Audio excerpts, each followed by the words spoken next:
कल्पना करा, पहाटेची वेळ आहे. टाळ मृदुंगांचा नाद आसमंतात घुमत आहे. हजारो वारकरी ज्ञानोबा तुकारामचा जयघोष करत अनवाणी पायांनी पंढरपूरच्या दिशेने चालत आहेत. पण हा प्रवास फक्त पायी चालण्याचा नाही, तर तो आत्म्याला परमेश्वराशी जोडणारा आहे. नमस्कार मित्रांनो, आज आपण जाणून घेणार आहोत महाराष्ट्राच्या सर्वात मोठ्या आध्यात्मिक परंपरेची म्हणजेच पंढरपूर वारीची कथा. अनेक शतकांपासून लाखो वारकरी दरवर्षी आषाढी आणि कार्तिकी एकादशीला पंढरपूरला जातात. पण ही परंपरा सुरू कशी झाली? विठ्ठल विटेवर का उभा आहे आणि वारीचे महत्त्व एवढे मोठे का मानले जाते? चला जाणून घेऊया. ही कथा सुरू होते एका भक्तापासून. त्याचे नाव होते पुंडलिक. सुरुवातीला पुंडलिक स्वभावाने चांगला नव्हता. तो आपल्या आईवडिलांचा अपमान करायचा. पण एक दिवस त्याच्या आयुष्यात असा प्रसंग घडला ज्यामुळे त्याचे संपूर्ण जीवन बदलून गेले.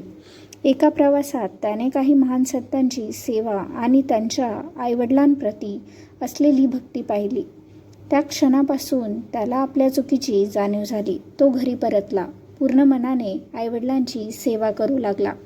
त्याच्या या निस्वार्थ सेवेमुळे भगवान श्रीकृष्ण स्वतः त्याला भेटण्यासाठी आले.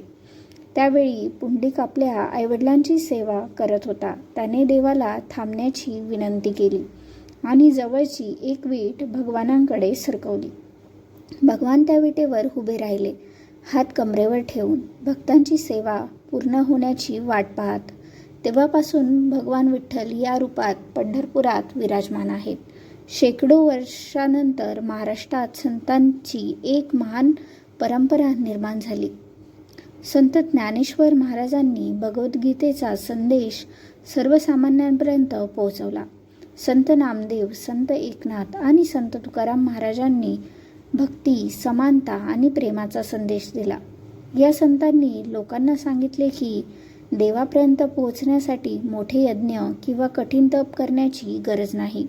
मनात श्रद्धा, मुखी नाम आणि आचरणात चांगुलपणा असेल तर विठ्ठल स्वतः भेटतो. याच विचारातून वारीची परंपरा अधिक बळकट झाली. दरवर्षी संत ज्ञानेश्वर महाराजांची पालखी आळंदीहून आणि संत तुकाराम महाराजांची पालखी देहूहून पंढरपूरकडे निघते. हजारो दिंड्या, टाळ मृदुंग, अभंग, भगवे झेंडे आणि लाखो वारकरी अनेक दिवसांचा प्रवास करत विठ्ठलाच्या भेटीसाठी निघतात. वारीमध्ये श्रीमंत गरीब, लहान मोठे, स्त्री पुरुष असा कोणताही भेदभाव नसतो. प्रत्येकजण एकमेकांना माऊली म्हणून संबोधतो.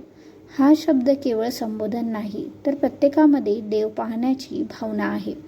वारी आपल्याला शिस्त शिकवते, सेवा शिकवते, संयम शिकवते आणि सर्वात महत्त्वाचे म्हणजे माणुसकी शिकवते.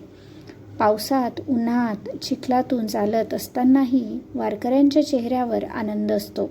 कारण त्यांना विश्वास असतो की प्रत्येक पाऊल त्यांना विठ्ठलाजवळ घेऊन जात आहे. शेवटी आषाढी एकादशीचा दिवस उजाडतो. चंद्रभागा नदीच्या तीरावर लाखो भाविक स्नान करतात आणि विठ्ठलाच्या दर्शनासाठी तासनतास रांगेत उभे असतात. दर्शनाचा तो क्षण अनेकांच्या डोळ्यात अश्रू आणतो. कारण तो फक्त देवाचे दर्शन नसते, तर श्रद्धेचा, प्रेमाचा आणि भक्तीचा विजय असतो. मित्रांनो, पंढरपूरची वारी ही केवळ यात्रा नाही, ती महाराष्ट्राची संस्कृती आहे, संतांची शिकवण आहे आणि माणुसकीचा उत्सव आहे. तुम्हालाही आयुष्यात एकदा तरी वारी करण्याची संधी मिळाली तर हा अनुभव नक्की घ्या. ज्ञानोबा माऊली तुकाराम. जर तुम्हाला ही कथा आवडली असेल तर व्हिडिओला लाईक करा, शेअर करा आणि अशाच प्रेरणादायी कथा पाहण्यासाठी चॅनलला सबस्क्राईब करा.